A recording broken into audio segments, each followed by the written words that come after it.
Now that the car is clean, I want to try to fix a couple things. First thing is the tach is not working at all. The last time I drove it, which was over a year ago, the tach was kind of acting erratically. It would bounce around, and then eventually it just completely died. So I've checked all the fuses, they all look good. And what I have read about, which is kind of hard to find because these cars are getting obscure now, is that on the distributor there's something called an igniter module. And I'm going to test this because I think my igniter module might be bad. So I think I need to pull the distributor and do a couple other things, so that's what we're going to do right now. So before we do this, I do want to show you guys how freaking gorgeous the engine bay is on this car. This is a West Coast car, and it was owned by an old woman. And actually, she probably wasn't old when she bought it, but I mean, the plating, all the stickers are just perfect. Look at this hood latch mechanism. There's like not any corrosion on it anywhere. It's just, it boggles my mind how nice this thing is underneath here. Even all the rubbers and the hoses just feel fantastic. I mean, this thing is a time capsule under here. So yeah, this engine runs like a peach. Pretty stoked about that. So let's see how we pull the distributor here.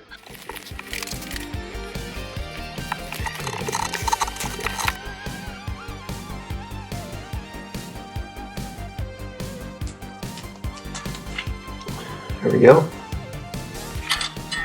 The other thing I want to do is I want to mark this so that when I install it, I don't need to retime everything. So again, this engine's running awesome, so I just want to put it back in the same way it comes out.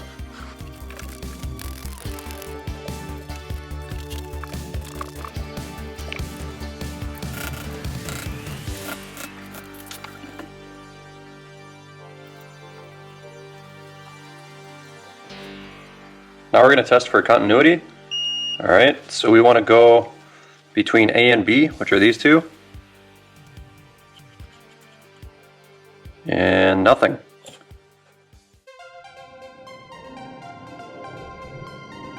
So it's been a couple days, I got some parts in. Instead of getting a Civic Igniter module, I actually got one for a 3rd generation Prelude. Some places listed them as like cross-compatible parts. Prelude one, $17, Civic one, $70. So let's see if it works.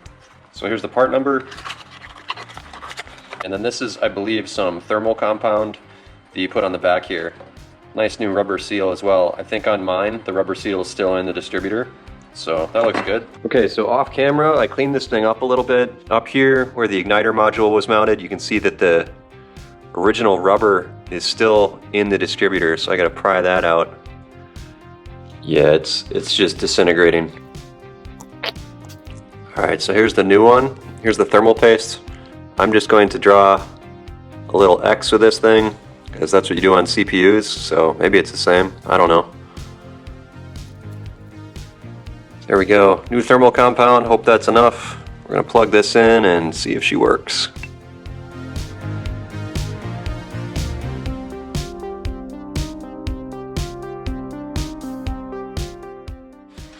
Alright, so on the distributor you have this little drive gear here. Or not gear, but whatever. The point is this is offset so that you can only put it in one way.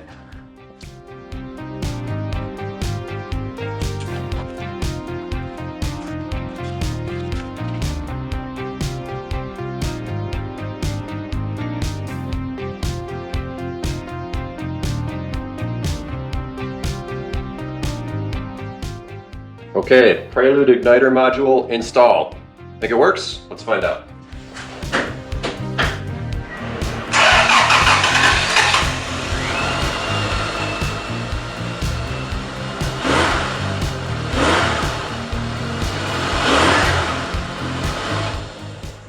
It does not work.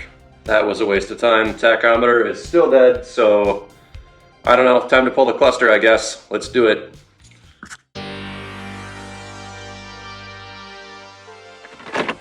To remove the cluster, you're going to want to take a screw out here, and pop off some tiny little covers. And then on the back here, there are 2 more screws and covers. So you're going to want to pop those off and use a short Phillips. Once you get this off, you're going to want to just take out this screw, this screw, this screw, and this screw that hold the cluster in, then unplug the wiring harness and this speedometer cable. So the signal wire comes off the distributor, comes up over here and goes to the coil right here. You can see it's that blue wire. The problem is if I disconnect this to try to test it to see if I'm getting a good signal from the tach, the car will die. So what I'm going to do is go test it on the inside of the car on the harness for the cluster. Okay, so I got my meter. I'm going to set this to hertz right here, and that should measure the frequency. What I'm going to look for is a blue wire on this harness somewhere that has a frequency that responds to my throttle input. Now we're just going to take the black wire and put it on ground. Looks like this one right here. Oh, getting some hertz here, some frequency. All right, so looks like it's running around between, it's hard to tell, that the tachometer in the cluster will obviously change this, but what I'm going to look for is if I stab the throttle, I want to see this number go up. Oh yeah, alright, so that's the tach signal, so the signal is getting to the cluster fine, so something is definitely wrong with the cluster.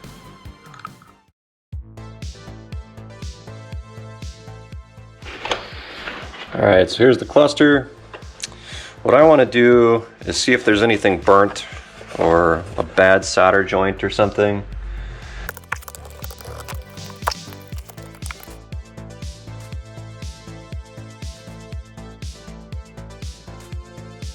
After looking at the connector that comes into the cluster, this right here is the signal for the tachometer, and it goes down, around, straight down this way, around this way, around here, over to here, and in, right there. So this must be the input for the tachometer. Let's see what's on the other side of that. So this is the tachometer board. So what I'm going to do is take out these two screws on the back and drop this tachometer board out the front and see if we see anything else. If I still don't see anything, it's time for a new cluster. I mean, everything looks mint on this. I don't know. There's not really any corrosion on this car, so I'm not seeing any cracked solder joints. And I don't see any capacitors or signs of failure on any of the electrical components. So it looks like it might be time for a new cluster, which sucks. To be continued.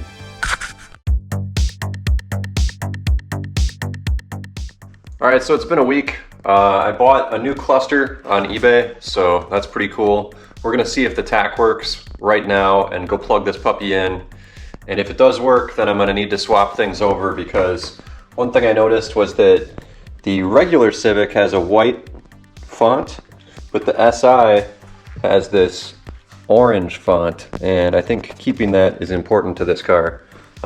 Personally, I like the white a little better, but I don't know. There aren't many SIs, so might as well keep it kind of legit.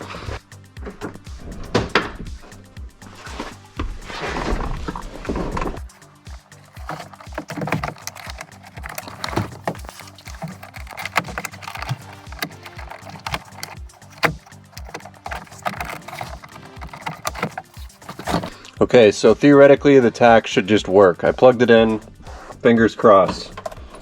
If it doesn't work, I don't know what the hell is wrong with this thing, because it's getting a tach signal, so let's find out. What? Still no tach.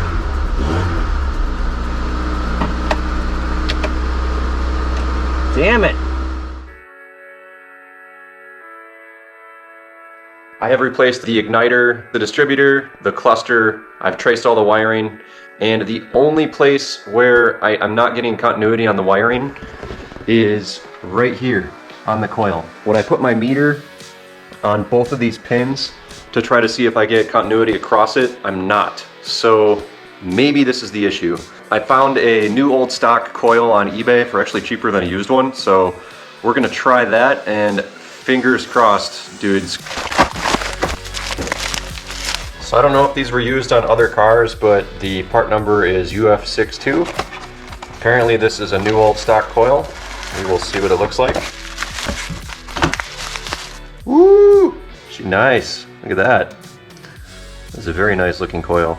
Even this potting looks spectacular. Okay, cool.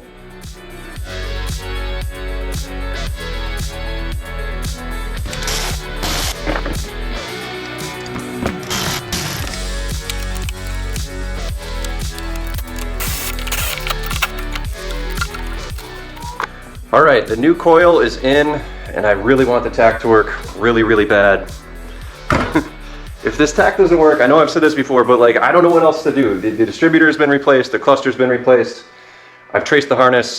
This is not like a super complicated car. I think it's gonna work this time.